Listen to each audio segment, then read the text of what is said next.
안녕하세요. 한의사 이경입니다. 자, 최근에 노령 인구가 늘어나면서 부쩍 늘어나는 환자분이 바로 어지럼증 환자분들이신데요. 본격적으로 어지럼증 얘기로 들어가기 전에 꼭 알아두셨으면 좋을 팁 하나 드릴게요. 저는 자주 어지러워 하시는 분들 중에 특히 여성분들 말이죠. 자신이 빈혈이라고 약국에서 철분제 사드시고 오시는 경우 아주 많아요. 먹을 것이 부족했던 예전에는 아마도 어지럼증의 주 원인이 빈혈 때문이었을 겁니다. 하지만 요즘같이 먹을 것이 넘쳐나는 시대, 수시로 굶는 다이어트를 하시는 분들이라면 좀 다릅니다만 어떻든 제가 만나는 어지럼증 환자분들 중에 빈혈인 경우는 그다지 많지 않았어요. 무엇보다 빈혈은요, 혈액 검사를 해보면 금방 나오니까 주기적인 건강검진에서 빈혈이 없었다면 철분제 드실 필요 없습니다.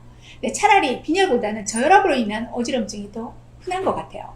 한의학에서는 빈혈이나 저혈압 모두 혈압의 범주에 들긴 합니다만 대응책은 완전히 달라집니다. 혹 영양이 부족하거나 굶는 다이어트를 자주 해왔거나 심한 위장관의 장애로 영양 흡수가 잘 안 되시는 분들, 아주 영양이 편중되게 섭취한 고도비만 또는 작은 근종 등으로 다량의 월경을 주기적으로 하시는 분들 중에는 빈혈이 생길 수 있으니 참고는 하시기 바랍니다. 자, 이런 경우가 아니면서 평소 아침에 피로감을 잘 느끼고 머리가 자주 어지럽고 멍하거나 두통이 있다면 본인이 저혈압인지 체크를 해보시는 것이 좋은데요. 자, 그럼 빈혈도 아니고 저혈압도 아닌데 왜 이렇게 어지럽지?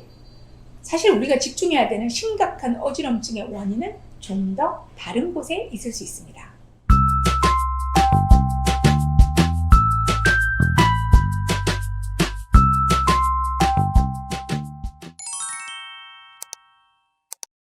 어지럼증을 유발하는 가장 주요 원인 세 가지는요.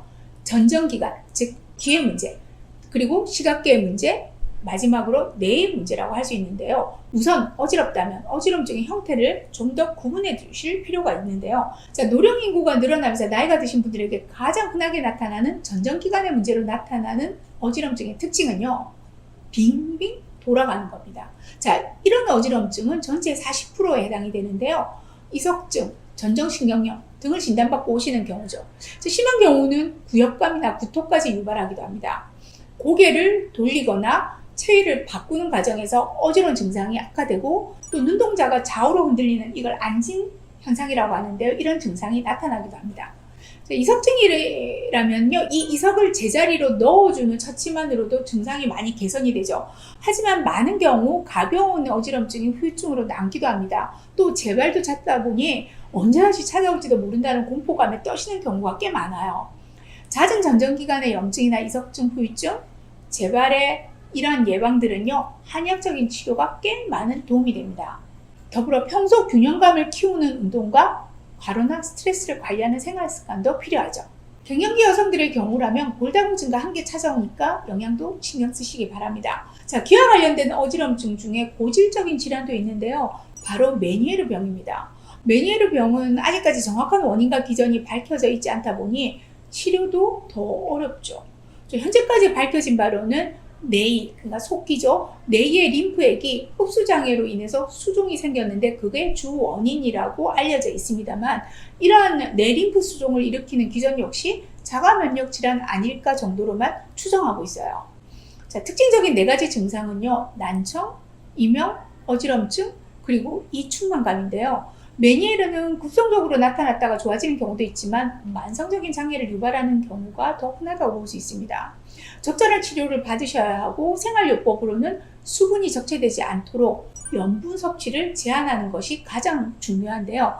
하루 2g 이하로 제한하는 것이 필요합니다. 술이나 커피, 흡연은 피하셔야 하고요. 수면도 중요한데요. 규칙적인 수면을 취하고 스트레스를 잘 관리하시는 것이 중요하죠. 두 번째, 시각계로 인한 어지럼증을 한번 볼까요? 자, 흔들리는 화면을 보면 어지럽다는 분들, 안성 어지럼증에 해당할 수 있으니까요. 안과 문제 등도 함께 챙겨보시기 바랍니다. 지속적으로 컴퓨터나 스마트폰의 화면을 들여다보는 습관도 고쳐보면 좋을 것 같아요. 자, 세 번째로 소개할 어지럼증은요. 이 균형을 잡기 힘든 증상인데요. 움직이다가 옆으로 쓰러지거나 한쪽으로 기울어서 가는 증상이 있다면 소뇌나 기저핵의 병변을 의심해 봐야 합니다. 이때는 평소 고혈압이나 당뇨, 고지혈증과 같은 기저질환이 있다면 가능성이 더 높고 또 시각의 문제나 발음이나 음성이 안 나온다거나 두통 등의 증상이 동반되는지도 체크해 보셔야 합니다. 만약 뇌에 문제가 의심된다면 네, 곧바로 병원을 찾아가서 뇌검사를 받아봐야 되겠죠. 자, 이외에도 다양한 어지럼증이 있는데요. 만성적인 어지럼증 중에서도 몸이 붕 뜨고 넘어질 것 같다고 호소하시는 분들 계세요. 하지만 실제로 넘어지지는 않습니다. 자, 이런 경우는요, 정신적인 스트레스와 심리적인 불안감이 작동하는 경우라고 할 수 있는데요. 두통이나 피로가 함께 동반되는 경우가 흔하죠. 한약적인 치료효과가 가장 높은 케이스라고도 할 수 있습니다. 저혈압으로 인해 어지러울 수 있다고 말씀드렸는데요. 그런데 평소 혈압은 정상인데 갑자기 누웠다 일어날 때 순간적으로 핑 도는 증상 있으신가요? 자, 이는 기립성 저혈압이라고 하는데요. 몸의 자율신경계가 우리 체위의 변화, 그러니까 몸의 높낮이죠. 체위의 변화에 따라서 적절하게 혈압을 조절해주는 능력이 떨어져서 나타납니다. 기립성 저혈압은 그 원인이 명확하지 않은 경우가 꽤 많은데요. 혹 고혈압약이나 정신과 약의 부작용으로도 나타나기도 하고요. 또 당뇨, 류마티즘, 알코올 중독 등에서도 일어날 수 있습니다. 자, 이 역시 맥압과 혈압을 정밀하게 검사해보면 확인할 수 있습니다. 자, 어지럼증의 고통은 겪어보지 않은 분들은 상상이 안 될 정도로 힘든 경우가 많아요. 무조건 빈혈이 하시지 말고 그때그때 적절하게 치료하고 관리하시기 바랍니다. 감사합니다.